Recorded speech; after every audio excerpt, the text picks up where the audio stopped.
Okay, career cluster inventory part 2.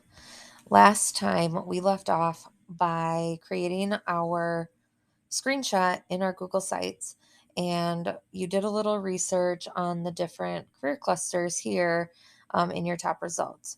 So what we're going to do now in part 2 is continue to work on our Google Sites and continue to do some research in MCIS. And then we will finish up the video and the lesson by completing the worksheet that is on Schoology.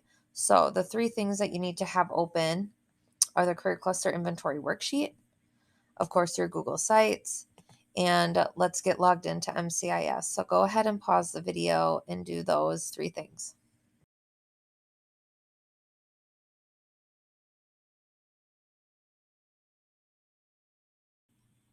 Okay, once you get logged into MCIS, the first thing I want to show you is how you can go back to your saved assessment results so you don't have to take the career cluster inventory over and over and over again as you're working on this in multiple days. So what you do is you hover over My Portfolio. So hover, don't click, and then come down to Sort and Assessment Results. This is what you're going to click on right here. So again, you'll hover over My Portfolio and click on Sort and Assessment Results.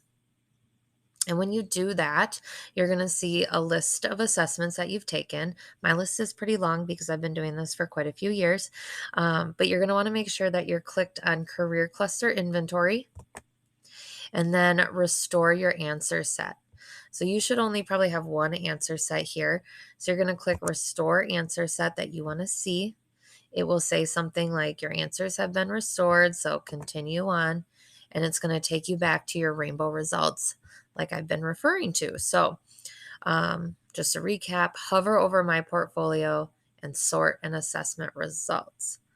All right, pause the video and get your career cluster inventory results up on your screen.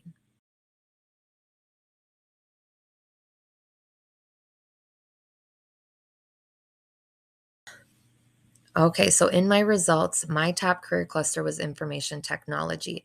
I scored a 15 on IT, an 11 on health science, and an 8 on business management and administration. So those are my top 3 career clusters.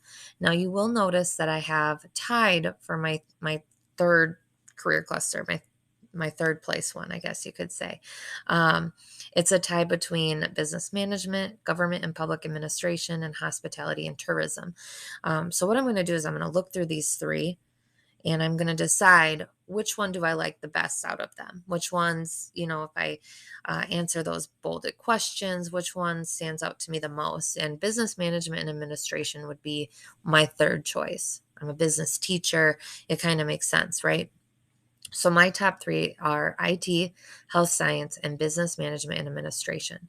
So my first step and what I'm going to do is I'm going to come over to my Google Sites and I am going to add a text box, change it to title, put in number 1, and write my first career cluster, which is information technology. So you are going to type in your title text box the 1 and then your top career cluster, whatever it is. If it's architecture and construction, you're going to put that. If it's law, public safety, corrections, you're going to put that. But again, make sure it's a career cluster that when you looked at it yesterday, it's something that you thought fit with you, right? When you click on it, you answered yes to these bolded questions. Okay. If it's not something you're interested, let's not waste our time and look at it.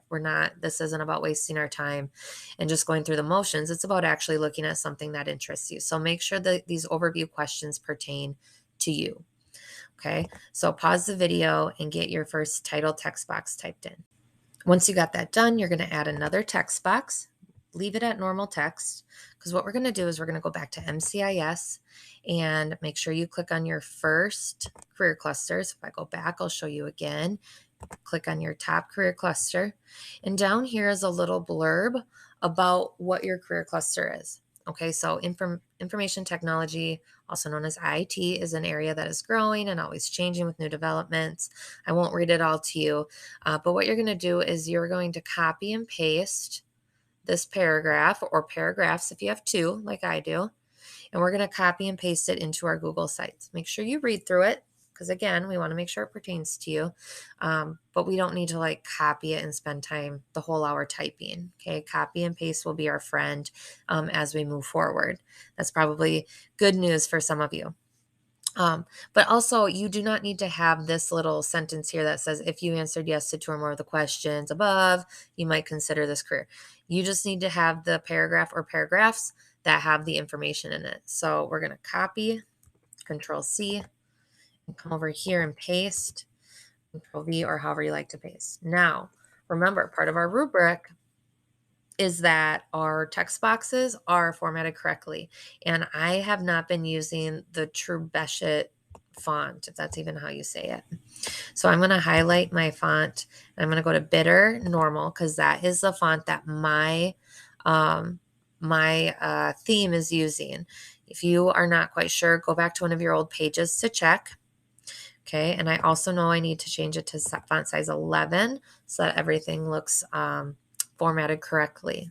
Okay, so again, go back and find the font that your theme uses if you need to. Otherwise, just keep it formatted the same as we're working throughout our presentation. Okay, so information technology, this is what it's all about. Pause the video, get that done.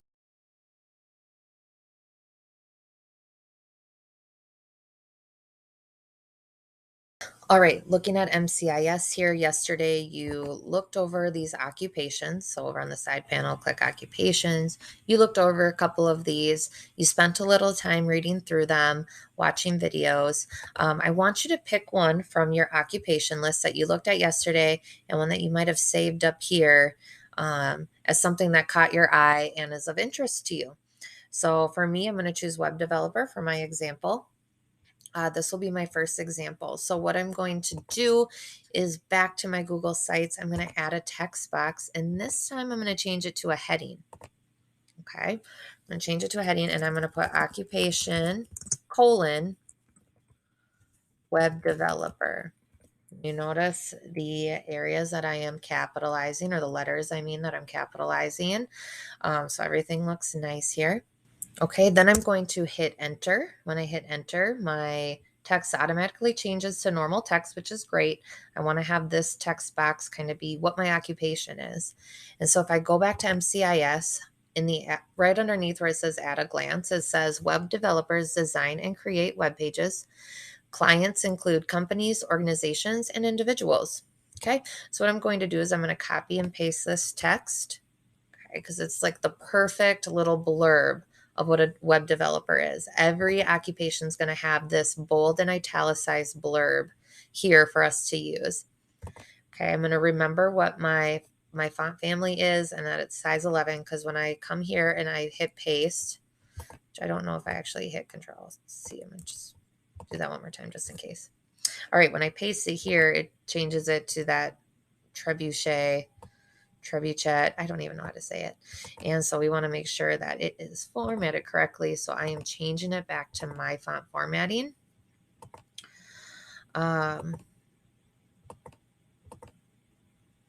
So it just looks nice and organized and perfect. And my normal font is what I'm trying to say here. So occupation web developer, and then I have that perfect little blurb that MCIS provides right here. Go ahead and pause your video and get to that point.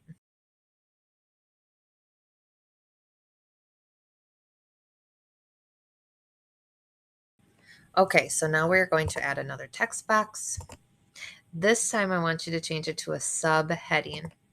Okay, so a text box and then a subheading. And I want you to type the words at a glance and hit enter. So it changes back to our normal text. At a glance is a subheading. When you hit enter, it changes to normal text. We are going to head back over to MCIS. And we are going to take down these 4 little bits of information in this text box. So first, what we want to record is how much will you earn in this occupation. So the wages for a web developer, they earn $77,160 per year. So I'm going to come back to my Google Sites, and I'm going to first add a bulleted list and then type the word earn. Include a dollar sign before the numbers because that's how it works. $77,160 per year. Your occupation might be an hourly rate, so it might say something like $26 per hour. That's fine.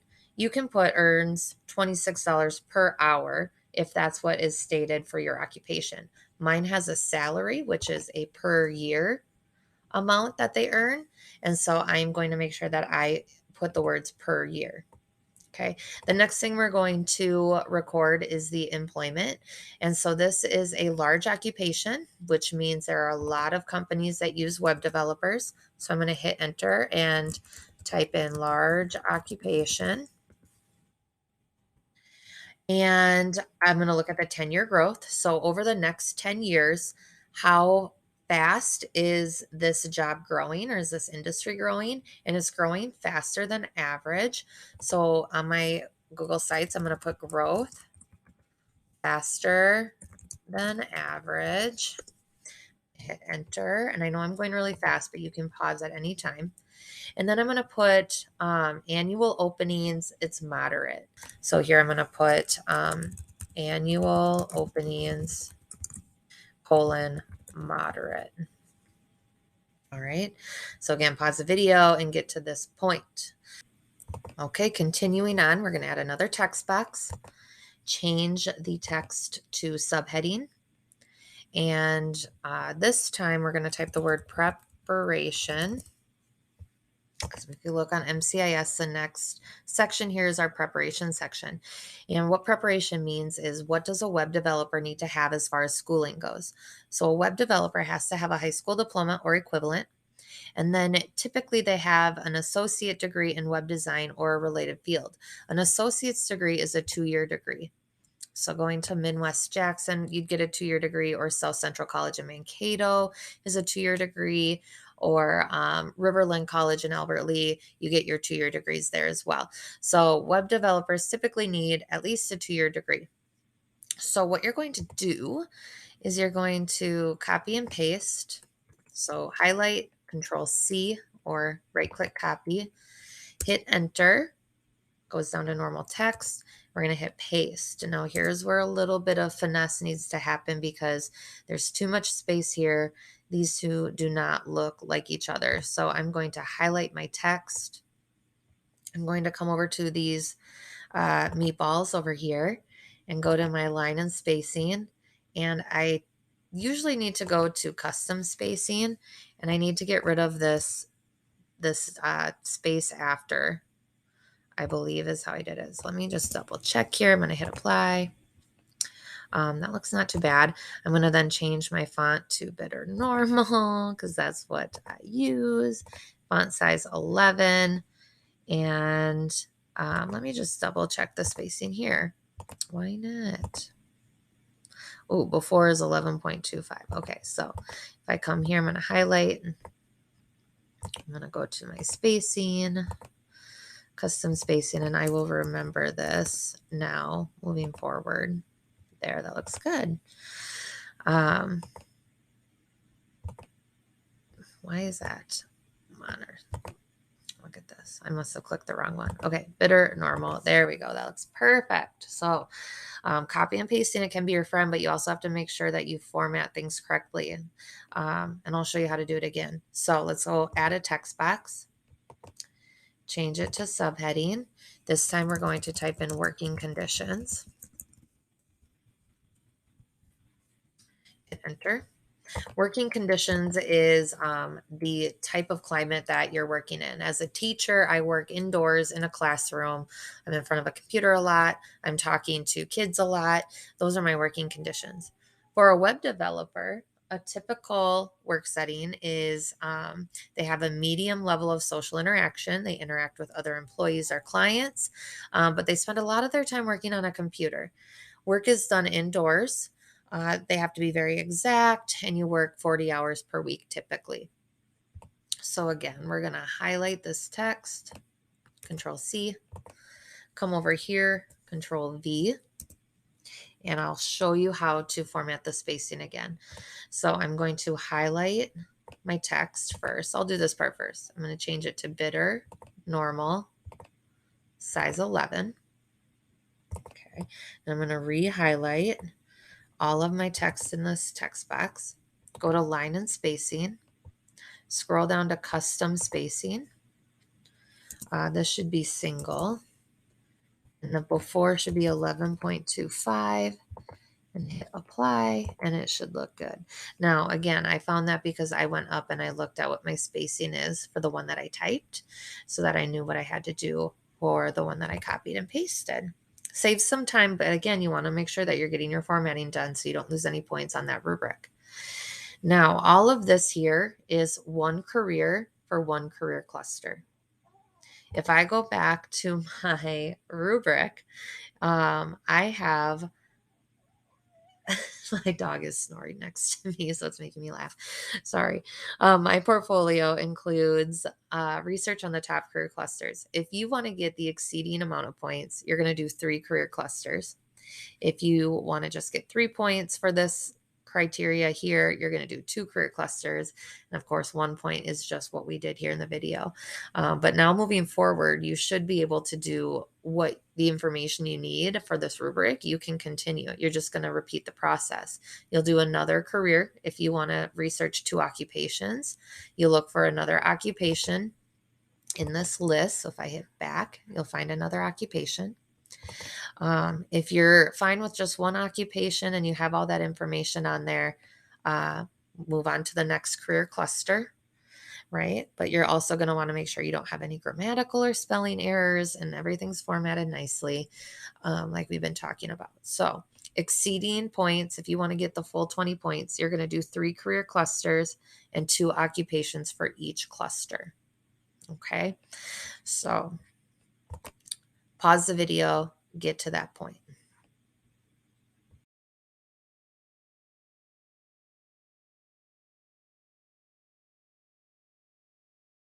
All right, the last thing you're going to do for the career cluster inventory assignment, after you get all of your career clusters and all of your occupations on your Google Sites, you're going to come back to this worksheet, the career cluster inventory worksheet, and there's 2 questions that I want you to answer here. What did you learn about yourself from the career assessment? So it's easy to see. Type 3 to 5 sentences about what you've learned. It could be that you learned about a new career that you didn't know interests you. It could be that you learned something about career clusters. It could even be that you have changed your mindset a little bit about what you want to do. Or maybe this assessment just kind of solidified some things for you. Now you definitely know you want to be a nurse, or you definitely know you want to be a teacher. Write about that. Tell me about it. Tell me in 3 to 5 sentences what you've learned. And then the second question is, what occupations interest you now? I'll put in bold here. List some occupations that you discovered or researched from this assessment. Okay. Once you have those 2 things answered, you are going to come back to your Google Sites, scroll down to the bottom, and just like we've been doing, go to your Google Drive, find your worksheet. So I'm going to type career cluster, see what pops up here. There it is. Insert it and resize it. Now, as I have been grading some of these parts of your portfolios, I have noticed that some of you are not going back to your worksheet, hitting the share button and changing the share settings from anyone with the link. So make sure anyone with the link can see your worksheet. Otherwise, I'm not able to grade it. So again, go to the share button, change this. It says Fairmont Area Schools, change it to anyone with the link. That's all you have to do, and hit done. And once you have all of your career clusters done, all of your occupations done, and then your worksheets down at the bottom, you can publish your Google Sites. Hit publish again, and you are good to go for this assignment. You are done.